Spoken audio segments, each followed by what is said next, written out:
Yan, hindi undagaga yung mga tao dito sa dami ng mga biyayang nakukuha nila dito. Ayan oh. Grabe, ang dami. 3 timbang malalaki.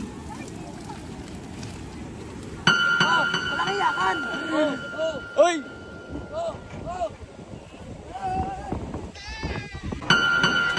Uy, wag na, uy, tama na, tama na.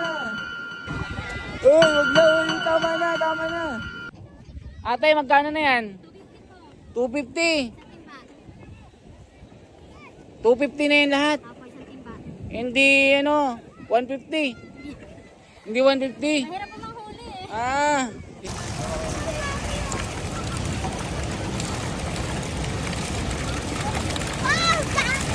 Dami mga kababayan, no? Isasalang lang, isasalang. Mga kababayan. Ayun na, sumisid na. Isang karga lang. 100 piraso yung nakukuha dito, kita nyo. Yan na, pupunuin na naman, no? Ang dami.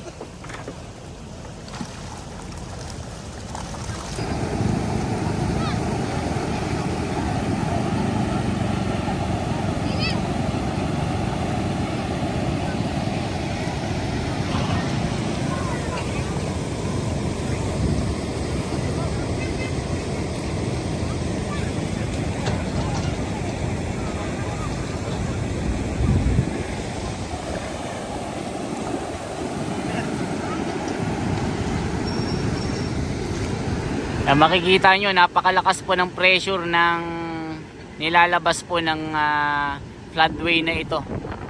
Kumbaga, ito kasi yung nag-hold ng tubig dun sa taas na napakarami. Tapos pinapakawalan dito. Kaya pagka may mga malalaking bagyo at malalakas, umaapaw po dito at hindi nakakadaan yung mga sasakyan dito. At sabi nila, merong nalaglag na sasakyan dyan. Yung motorsiklo, inanod yung driver. Nagwis ng buhay dyan. Ayan, ang dami oh.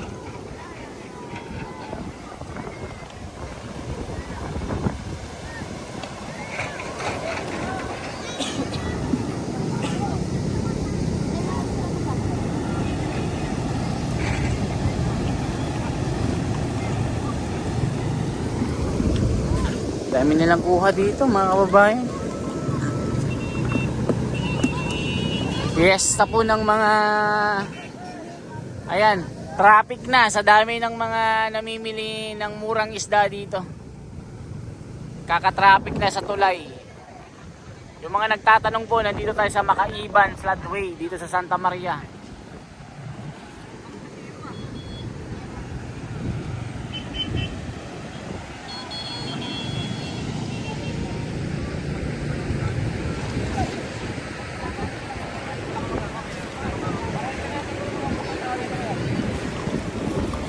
Nabenta mo na kuya. Magkano benta mo doon?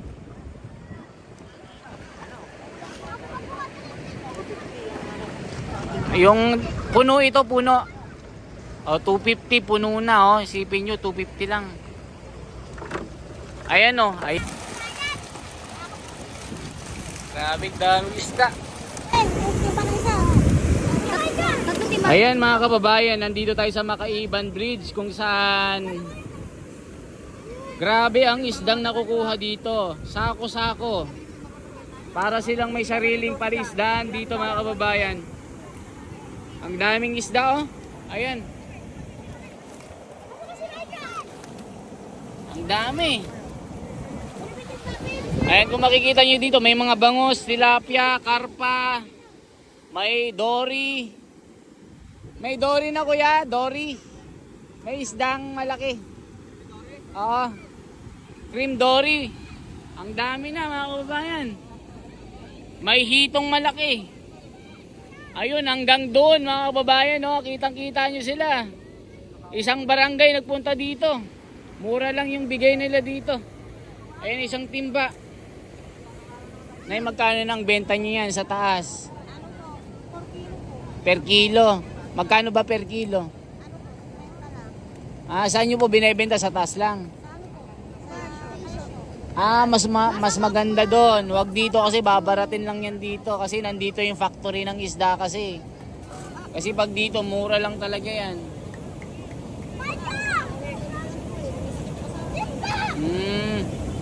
Ayan mga kababayan. Ayan per kilo kay ate pero doon isang dalawang balde 20 yata yun ang benta. Ayan o. May sariling pala isdaan ano. Ang dami ano. May karpa, may cream doring na kasama. Ayun si kuya, yun na. Ayun na. Ito yung pinakamasarap yung janitor fish no. Masarap to no. Nandito tayo sa Makaiban Bridge, floodway ng Santa Maria, Bulacan saan nagkakagulo yung mga tao dito dahil nag-ulan-ulan ng isdang madami. Grabe oh. Dami, pangpulutan na yan. Ang dami oh, pulutan na yan. Parang nagtayo ng sariling palengke na tindahan ng isda. Ang dami. Saya, meron. Walang Tagalog. Yung iba namimili pa eh. Ilocano meron ba kuya? Ilocanong tilapia. Bicolano. Oragon. Isang bulig o isang truck na ito pag pinagsama-sama mga kababayan. Isang truck na isda ang dami. Isang itcha nila, naku, napakaraming kuha. Doon makikita nyo, nagkakagulo din doon. Bangus din yung nakukuha nila. May bangus, may cream dory, may tilapia, may karpa, may dalag, may dalagang bukid. May bangus. May dalagang bukid pa, initsa pa nyo. Oh. Grabe ang isdang nakukuha dito mga kababayan. Talagang nasaan na yung 20 lang? Yung 20 lang ang benta, isang sako, nandun sa kabila no. O isang sako 20 lang, grabe naman yan. Ito, per kilo si ate kasi dun niya sa bayan ibebenta ito. Sa bayan niya ibebenta si ate. Nagkakagulo sila dito sa dami ng isda mga kababayan. After po ng Typhoon Karina, itong floodway dito sa Makaiban, nagluwa ng libo-libong mga tilapia na siya namang pinagkukuhanan ng hanap buhay ng mga kababayan natin dito na Bulakenyo.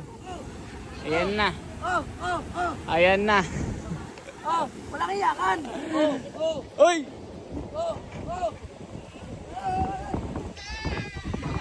Uy, wag na, uy, tama na. Ano yung magkapatid magkapatid sila.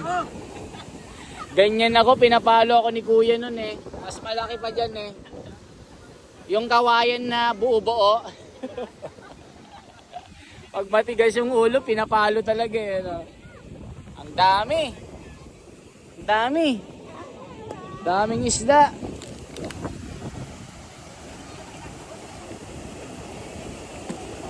Yan, hindi undagaga yung mga tao dito sa dami ng mga biyayang nakukuha nila dito. Ayan no. Grabe, ang dami. 3 timbang malalaki. Makakabili ka na ng ano dito. Ng palaisdaan sa dami. Mga kababayan, ang daming kuha oh. Talagang biyaya itong bigay ng ilog na ito. Galing din kasi ito sa mga palaisdaan na inanod eh. Doon, nagkakagulo din sila doon, mga kababayan. Ang daming isda. Pag dito kasi sa pinakakuhanan ng isda, mura lang yung benta. Pero pag sa palengke na ito, tulad ni ate, per kilo ang kanyang benta, 50 per kilo. Pero dito, yung isang ganyan, isang 100 lang. Yung isang timbanin, 100. Kayong isang ganyan, 3 ganyan, 150 lang. Daming isda. Hindi ka magugutom dito basta marunong ka lang. Hindi yung titihaya lang sa bahay, nag-aantay ka ng isda, walang ganon, di ba kuya? Ay, ito, isang sako na ito, isang sako na. Magkano na yan? Magkano ng benta mo dyan? Ano benta mo dyan, tay? Ang dami mga kababayan. Ayan dito, mas marami dito. Kanina pa si Kuya. Ayan o. Ako, pag sa palengke, libo-libo na yan. No Kuya, pag sa palengke, no? Pero pag dito, mura lang kasi ang benta nila dito kasi isang ganun lang, 100 piraso yung nakukuha eh. Ayan ang dami oh. Ang laki ng tilapia.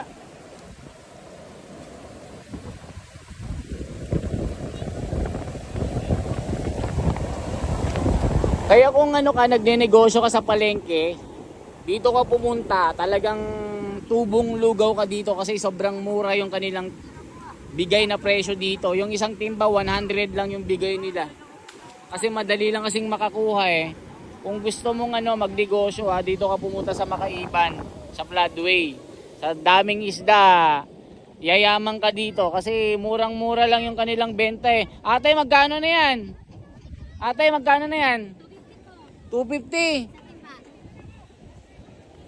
250 na yan lahat. Apo, isang timba. Hindi 150. Hindi 150. Mahirap po manghuli eh. Isipin mo, 250 lang yan, no? Sa palengke may benta te, mas mahal yan. Sa palengke dapat. Mabenta mo na yun, 1,000 na yan, isang timba. Kahit saan mga kababayan, ang daming isda. Ayan, no?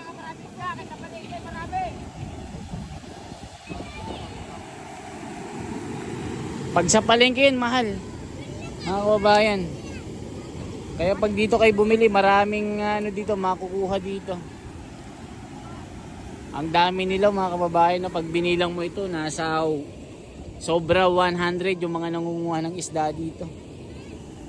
Kaya nakita nyo, arroyo pa yung mga nakukuha dito. Mas masarap pa sa tilapia at karpa. Ayan, isang itcha lang mga kababayan. Grabe, napakarami.